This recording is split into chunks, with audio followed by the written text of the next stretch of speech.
जो कुछ तेरे भीतर कामना है वो पूरी हो गई है। इसका अर्थ क्या है?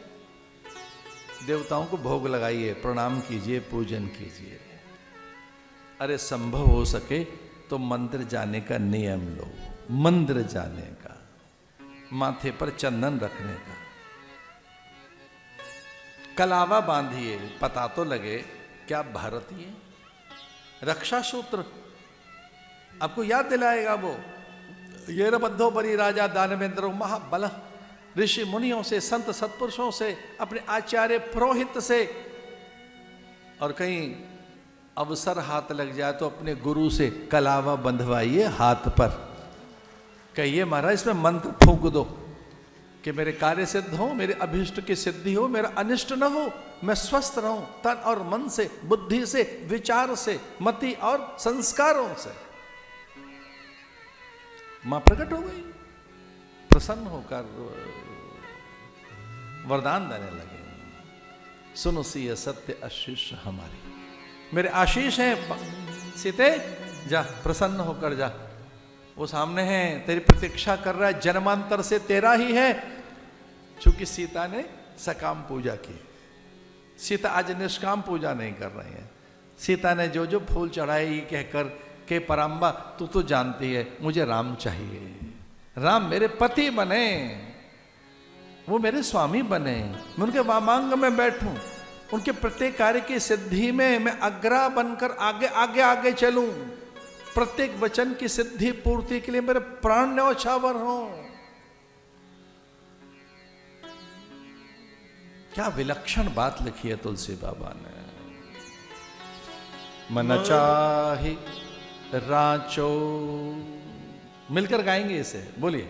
मन चाहे राचो मिल ही सोबर सहे सुंदर सावरो, मन चाहे राचो मिल ही सोबर सहे सुंदर सावरो, मन चाहे राचो मिले सोबर सहज सुंदर सावरो, करुणा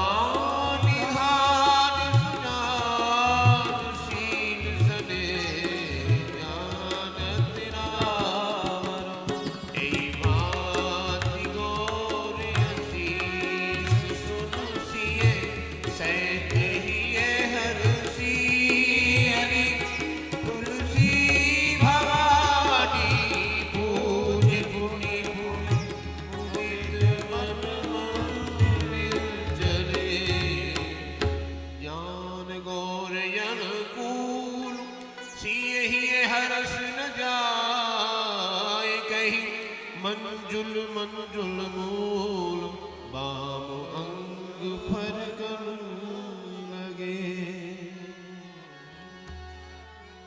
गौरी की अनुकूलता, अनुग्रह, उनके आशीष, उनकी प्रसन्नता प्राप्त कर हर्षित होकर सीते मंदिर से निकली तो संपूर्ण वाम अंग उनके फड़कने लगे।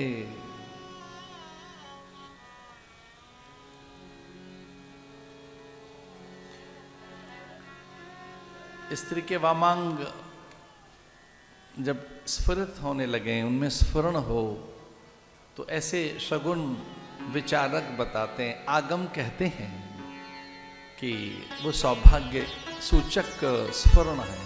स्फुरण माने फड़कना, स्फुरण।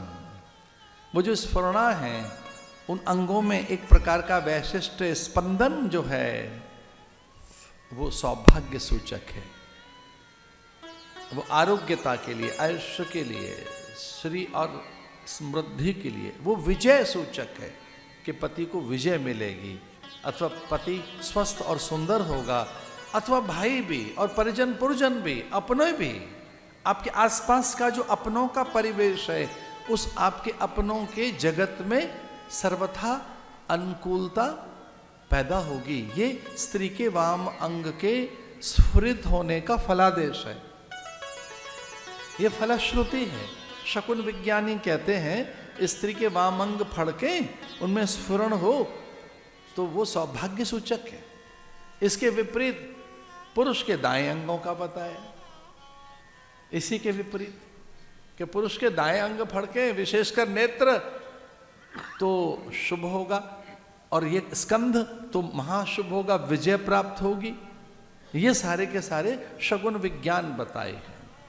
जैसे आप जैसा कोई सुंदर नहीं है, आप ही को तो पता है फूल कितना सुंदर है। सुंदर है हूं मैं, फूल ने तो नहीं कहा। फूल ने कहा कि मैं सुंदर हूं। उसकी सुगंधा, उसकी सौरस्यता, उसके अद्भुत विमोहन आकर्षण ने, उसकी मादकता और उसमें जो सुरभिता है, कमनीयता है कली की, उसने तो कभी नहीं कहा। पर आपका अनुभव है फूल सुंदर है। इंद्रधनुष को देखकर आपको आनंद होता है,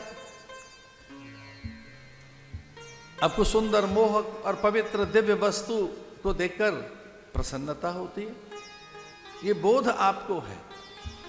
आत्मा सत्य की ग्राहक है, आप श्रेष्ठता के ही ग्राहक है। आपको अच्छी चीजें आकर्षित करेगी। वो उत्तम चरित्र हैं, वो परमोदार हैं, वो परमादर्श हैं। रामो विग्रहवान धर्म, वो साक्षात धर्म के विग्रह हैं। ये बात मारीच कहता है। रावण कि रावण जिस पर आप विचार कर रहे हैं, जानते हैं वो कौन है? एष धर्म सनातन, वो सनातन तत्व है, धर्म है, वो पूर्ण ब्रह्म परमात्मा है। उन पर विचार अगर आप कर रहे हैं तो ध्यान रहे, वो ब्रह्म है, अजेय, अपौरुषेय है, वो नित्य है, वो संपूर्ण सत्ता है, वो अव्यय सत्ता है, अक्षय सत्ता है। वो सत्ता है जिसे मिटाया नहीं जा सकता। उसी से संपूर्ण यह सृष्टि है, वो सृष्टि का नियामक है।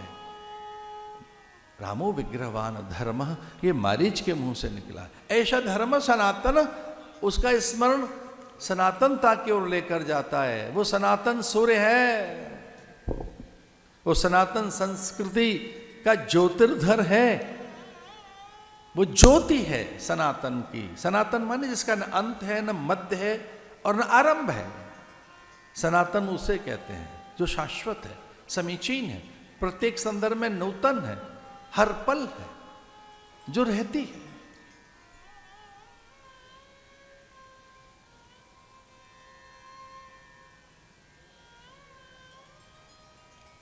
राम के मन में एक बात आई। पूरा नगर उपवास किए बैठा है। कुछ हठी ऐसे हैं कि जब तक राम नहीं दिखेंगे जल तो नहीं पिएंगे।